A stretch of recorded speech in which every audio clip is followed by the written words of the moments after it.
ದೇವರಿಗೆ ಸ್ತೋತ್ರವಾಗಿರಲಿ.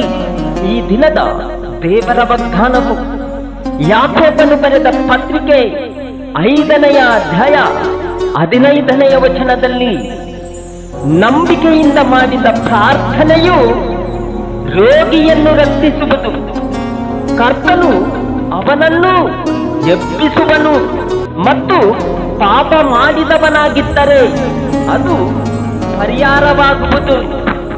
ಆಮೆನ್. ಪ್ರಿಯ ದೇವಜನರೇ, ಮುಂಜಾನೆಯ ಸಮಯದಲ್ಲಿ ನೀನು ಯಾರನ್ನು ಹುಡುಕದೆ ಒಬ್ಬನೇ ರಕ್ಷಕನಾದ ಯೇಸು ಕ್ರಿಸ್ತನನ್ನೇ ಹುಡುಕು. ಏಕೆಂದರೆ ಆತನು ನಿನ್ನನ್ನು ಕತ್ತಲೆಯ ಒಳಗಿಂದ ಬೆಳಕಿಗೆ ಕರೆ ತರುವಂತವನಾಗಿದ್ದಾನೆ. ಅದಕ್ಕೋಸ್ಕರ ನೀನು ಆತನನ್ನೇ ಹುಡುಕು. ನಮ್ಮ ಕರ್ತನಾದ ಯೇಸು ಕ್ರಿಸ್ತನ ಹೆಸರಿನಲ್ಲಿ ನೀನು ನಂಬಿಕೆಯನ್ನು ಇಟ್ಟು ಪ್ರಾರ್ಥನೆಯನ್ನು ಮಾಡು. ಆತನು ನಿನ್ನ ಎಲ್ಲ ಕಷ್ಟಗಳಿಂದ ಬಿಡುಗಡೆ ಮಾಡುವವನಾಗಿದ್ದಾನೆ. ನೀನು ರೋಗಿಯಾಗಿದ್ದಾಗ ನಿನ್ನ ಹತ್ತಿರಕ್ಕೆ ಬಂದು ನಿನ್ನನ್ನು ಸ್ವಸ್ಥ ಮಾಡುವವನಾಗಿದ್ದಾನೆ. ಆತನ ಮೇಲೆ ನೀನು ಭರವಸೆಯನ್ನು ಇಟ್ಟು ಪ್ರಾರ್ಥನೆಯನ್ನು ಮಾಡು. ಹೌದು ಪ್ರಿಯ ಸಹೋದರರೇ, ಯಾಕೋಬನು ಸಹ ಹೀಗನ್ನುತ್ತಿದ್ದಾನೆ, ನಂಬಿಕೆಯಿಂದ ಮಾಡಿದ ಪ್ರಾರ್ಥನೆಯು ರೋಗಿಯನ್ನು ರಕ್ಷಿಸುವುದು. ಪ್ರಿಯ ಸಹೋದರರೇ, ದೇವರು ಈ ದಿನವೂ ನಿನ್ನನ್ನು ರಕ್ಷಿಸುವವನಾಗಿದ್ದಾನೆ.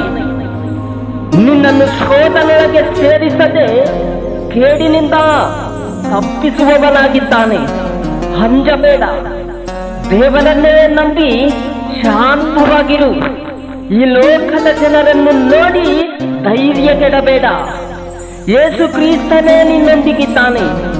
ಧೈರ್ಯವಾಗಿರು, ಏಕೆಂದರೆ ದೇವರು ಅಂಗಿಸದೆ ಎಲ್ಲರಿಗೂ ಉದಾರ ಮನಸ್ಸಿನಿಂದ ಕೊಡುವವನಾಗಿದ್ದಾನೆ.